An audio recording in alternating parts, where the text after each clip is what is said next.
everybody, and welcome back to another Crackin' Packs video. I am your host, MrBevers. That's right, we're back again with another new set to crack a few packs of every week. We're going to be doing Unstable. You know, just like me, unstable.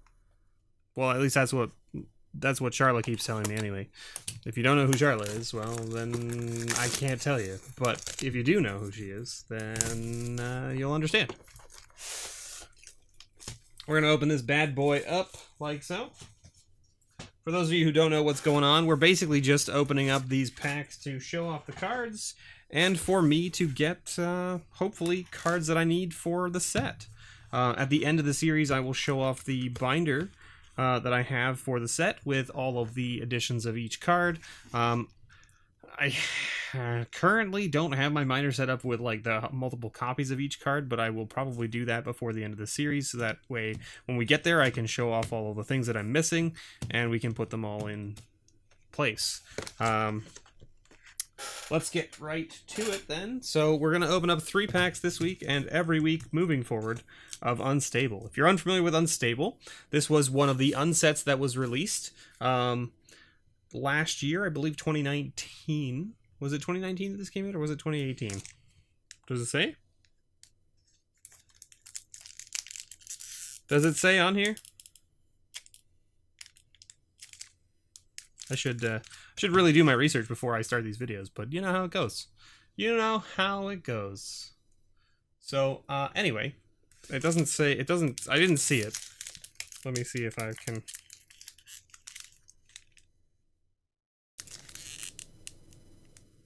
2017?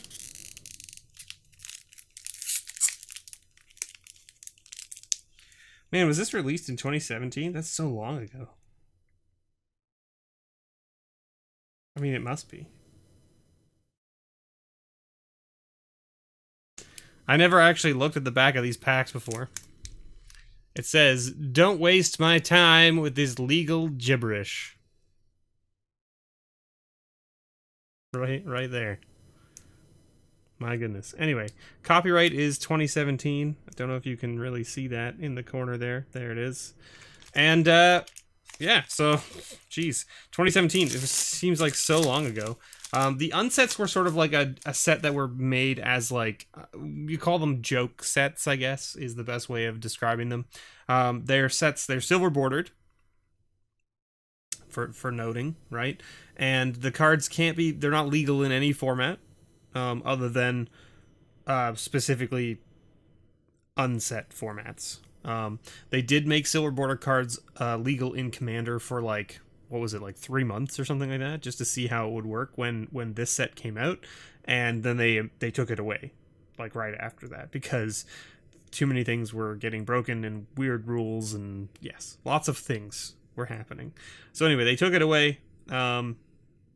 Now, that being said, I do know that there are some Commander players out there who have playgroups that allow them to use silver border cards, because that's something that you can agree upon with your playgroup. That's the beautiful thing about Commander, is that really it comes down to your playgroup. If you're going to go play at a tournament or whatever, you got to follow the rules that are laid out online. But if you're playing with just like a couple of your buddies or whatever at home or at your LGS, and you all agree, yeah, go for it, you know, Brett from Kitchen Table Commander has an Urza's Head commander deck, right? So Urza's Head is the commander of the deck, which is kind of cool. Anyway, let's move on to recording all of the stuff here. So we've got Selfie Preservation, right? Nice little 2-mana sorcery. Search your library for a basic land card. Reveal it if there's a tree in its art. Put it onto the battlefield tapped. Otherwise, put it into your hand. Then shuffle your library. We got It That Gets Left Hanging. When It That Gets Left Hanging enters the battlefield, ask a person outside the game to high-five you. If he or she won't, It That Gets Left Hanging gains haste until end of turn. So if they don't give you a high-five, you get a haste creature with a 5/4 haste creature. But if they do high-five you, then you just get a 5/4 for 6. Subcontract. So this is a 1-mana sorcery in black that says a person outside the game looks at a target opponent's hand and chooses a non-land card from it. That player discards a card. That player discards that card, I should say. Blurry Beeble. A 1-mana 1/1 that has blurry. It says this creature can't be blocked only if this creature can be blocked only if defending player was wearing glasses as it was cast. So they can't go and like put their glasses on after the fact. Like you cast it, and then if they go, oh, hold on, and they put their glasses on, doesn't work. You've already cast it, it's too late. When Blurry Beeble deals combat damage to a player, you may draw a card. If you do, discard a card. Card's great against me because I don't wear glasses, nor do I need glasses, so I'll never be able to block it. Multi-headed. So here you go. This is a what was this? An augment card? Yes. So this is an augment card, and you can see it's got like this weird border down the side here. And the idea is that there's host and augments. So this is an augment, and you'll notice there's no casting cost. That's because you can only pay the augment cost. The augment cost allows you to reveal it from your hand and then combine it with a host, right? And you can only augment as a sorcery, right? So this says at the beginning of each end step, if you rolled a die this turn, and then the reason there's nothing there is because the trigger, like the thing that happens when this triggers, like this is the if statement, and if it's true, then you do the statement at the end, and the statement at the end is essentially on the host. So if we find a host, I'll show you what I mean. We've got a land here, Secret Base, and it's like a volcano with a brain in it or something, and it's like crying lava. That's super weird, but also cool. So anyway, this is a add 1 colorless to your mana pool, or add 1 mana of any color to your mana pool. Spend this mana only to cast spells that share a watermark with this Secret Base. So you can see this has got the light bulb watermark. There were a number of different watermarks from this set. I don't remember what they all were, to be honest, but we'll get there. Anyway, we got Voracious Vacuum. So there you go. This is a host creature. So you can see it says host creature construct, right? So you pay 3, and you get a, when it enters the battlefield, put a 1/1 counter on target creature. So then, for instance, if you put this Voracious Hydra, or this multi-headed, now you've got a multi-headed vacuum, see? And the multi-headed vacuum says, at the beginning of each end step, if you rolled a die this turn, put a 1/1 counter on target creature. So there you go. That's how that works. Really neat. Super neat mechanic. Super cool that they put that in. Now we're into our uncommons. We've got Hammer Jammer. Okay, so 4 mana, Hammer Jammer. As Hammer Jammer enters the battlefield, roll a 6-sided die. Hammer Jammer enters the battlefield with a number of 1/1 counters on it equal to the result. Whenever you roll a die, remove all 1/1 counters from Hammer Jammer, then put a number of 1/1 counters on it equal to the result. Then we've got Hammerfest Boomtacular. So it's an enchantment for 5, and it says whenever you cast a spell with a goblin whenever you cast a spell with a Goblin Explosioneer's watermark, so that's the dynamite with the bomb, right? Which is like that Hammer Jammer has the same watermark. Let's just pull that back up here. You can see, same watermark. There it is, right? Hammer Fist Boomtacular deals 2 damage to target creature or player. Then we have a clever combo, which is search your library for a host card or a card with augment, reveal it and put it into your hand, then shuffle your library. So it allows you to go and fetch the host for the augment card in your hand, or the augment for the host in your hand, or whatever. Very good card for this format because it allowed you to go and get your 2 pieces to make your bonkers whatever nonsense creature. And then we've got our rare, which is Over My Dead Bodies. This card is hilarious. So this is a 6 mana enchantment that says creature cards in graveyards can attack and block as though they were on the battlefield. Can block and be blocked only by creature cards in graveyards, are zombies in addition to their other types, and have Undeath Touch. So if they would deal damage to a creature card, exile that creature card instead. If they would deal damage to a creature card, exile that creature card instead. Jeez. Creature cards in your graveyard have haste, so essentially allows you to swing with them immediately. So that's kind of interesting. So like this card was hilarious to play with. It essentially makes a second battlefield in your graveyard. It's pretty ridiculous. Then of course you've got the thing that everyone goes searching after from this set, and that is these absolutely gorgeous full art lands. Borderless, just like gorgeous. The new ones from the new set look amazing because they are essentially this, but they've got the frame from the ones from the previous set, which is what? Not this one. What was it? Unglued? Or Unhinged? Unhinged, I think, was the first one? Because it was Unstable and Unhinged was before this, right? I think. Was it Unhinged or I don't remember. Anyway, they look gorgeous. Regardless. Inflation Station foil. So this is an interesting one. We've got a foil here, but it's a foil contraption. So does that mean that we get an extra contraption in this pack? It certainly does. That's super weird. I never knew that this could happen. So there you go. A foil contraption adds a contraption to the pack. Each of these packs has 2 contraptions in it guaranteed. The contraptions are essentially a card that added a new back. So there you go. You can see we've got our foil gnome token there. But they added this back. So the start of the game with a crank counter on Sprocket 3. So you start with a crank counter on Sprocket 3, right? At the beginning of your upkeep, if you control a contraption, move the crank counter to your next Sprocket and crank any number of Sprocket contraptions. So Sprocket 1 follows Sprocket 3, and then 2, and then 3, and then 1, right? So on and so forth. And you essentially lay these out. So, like, basically what you would do is you'd have, like, one of these cards like this, right? And then you have... So, for instance, we have Inflation Station and Lackey Recycler. So, like, you put this here because that's Sprocket 1. There's a little red arrow on the back of the card you can see here, right? That points in the direction of where you should put it. So you put it over there. And then this is Sprocket 2, essentially, straight down. And then Sprocket 3 would be here, right? And so that way you know which sprockets you have. So you have, like, this weird section of cards where you've essentially got them laid out so that it's like, this is Sprocket 1, Sprocket 3, Sprocket 2, right? So anyway, we ended up with three contraptions, and the other one we got was Dictation Quillograph. My goodness. And these are all doing, like, weird different things. So, like, this one is whenever you crank Inflation Stations, target creature gets +3/+3 until end of turn. This one is whenever you crank Lackey Recycler, put target creature card from a graveyard on top of your library. From your graveyard on top of your library, I should say. Then we got Dictation Quillograph, which is whenever you crank Dictation Quillograph, until end of turn, target creature gains whenever this creature deals combat damage to a player. If you may draw a card. If you do, discard a card. So that's kind of cool. Holy moly. We're 12 minutes in and we've only done one pack. I know, it's because I gave, like, a rundown of, like, the whole nonsense of this pack and these cards. Selfie Preservation. Capital Offense. Chivalrous Chivalrous Chevalier. My goodness. Okay, we've got a Numbing Jellyfist host creature. Nice. Really epic punch. It's a bear punching, like, a dragon or, like, dragonkin thing. Pretty sweet. We got humming. The humming jellyfish, right? Flying. Whenever you attack with 2 or more creatures, roll a 6-sided die. Target player puts a top X. That would be pretty bonkers, especially since it would become a, what is that? It'd become a 4/6 flyer. Jeez, my goodness.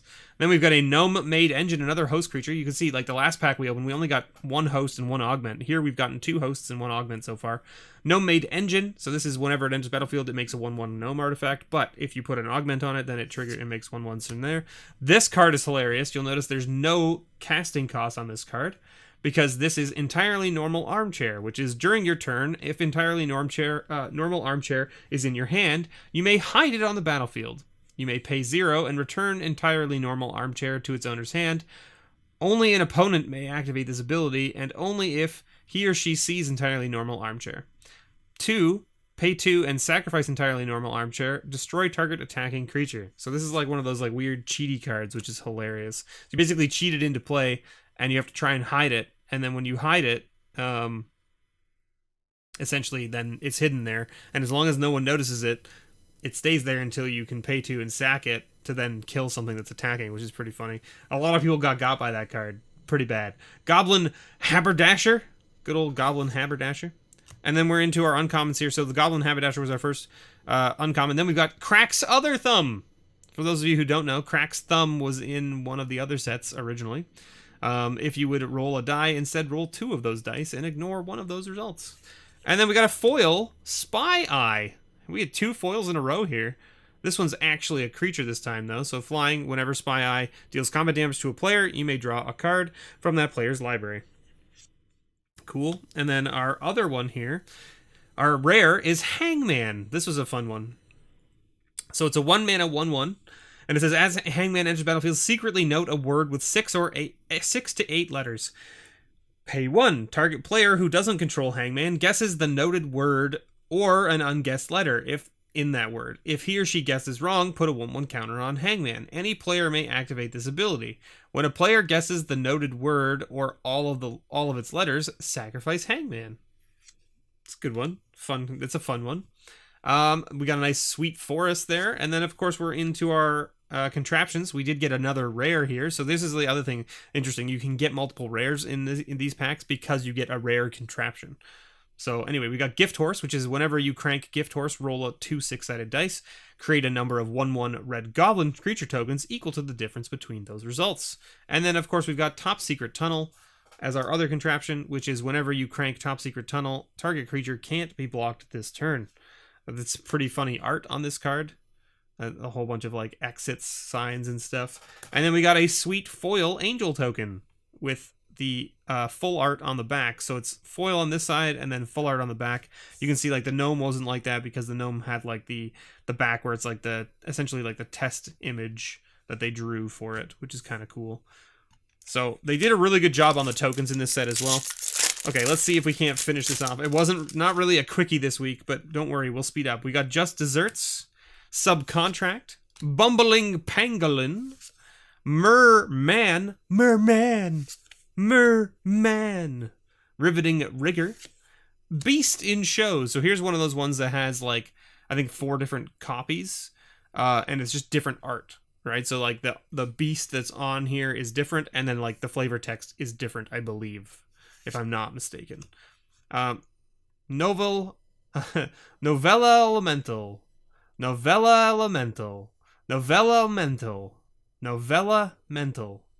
the one. Novella Mental. There it is.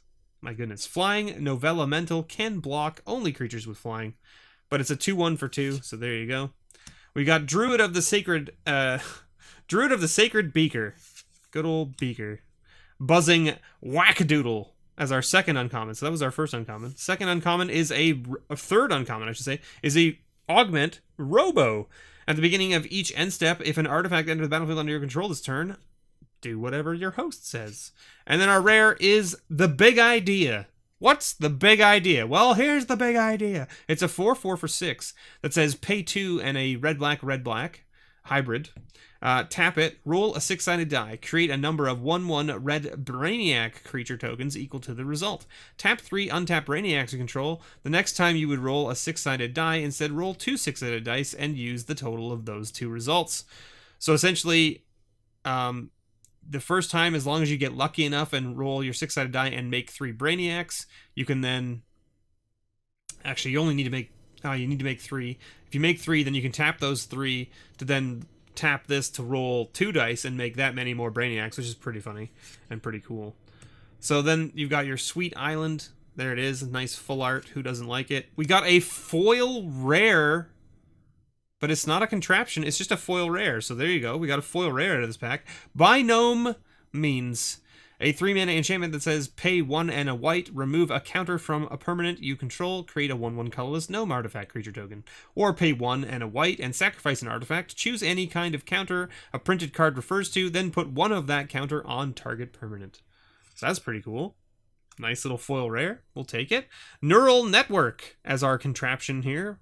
First contraption, whenever you crank Neural Network, gain control of target creature and opponent controls with power less than or equal to the number of creature cards in its controller's graveyard until end of turn. Untap that creature, it gains haste until end of turn. And then we've got the Auto Key, which is whenever you crank Auto Key until end of turn, target creature becomes an artifact in addition to its other types and gains tap, you gain 3 life. And then we got a sweet foil spirit token, which has, of course, the full art on the back. Very nice. Some of these tokens are absolutely gorgeous.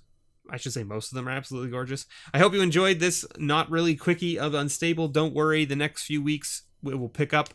I like to do the first video when we're opening up the new product to get everyone sort of primed for the set. So also this helps anyone who may not ever have seen this set or is getting ready for the new unset that's coming out. Unsanctioned, I think it is. Give you a little bit of idea, a little bit of glimpse into like what to expect. There's a lot of ridiculous things that happen. Some weird rules. It's really interesting. The unsets are a lot of fun to play. Hope you enjoy it. Thanks for watching. I've been your host, MrBevers, and as always, may your pulls ever be better.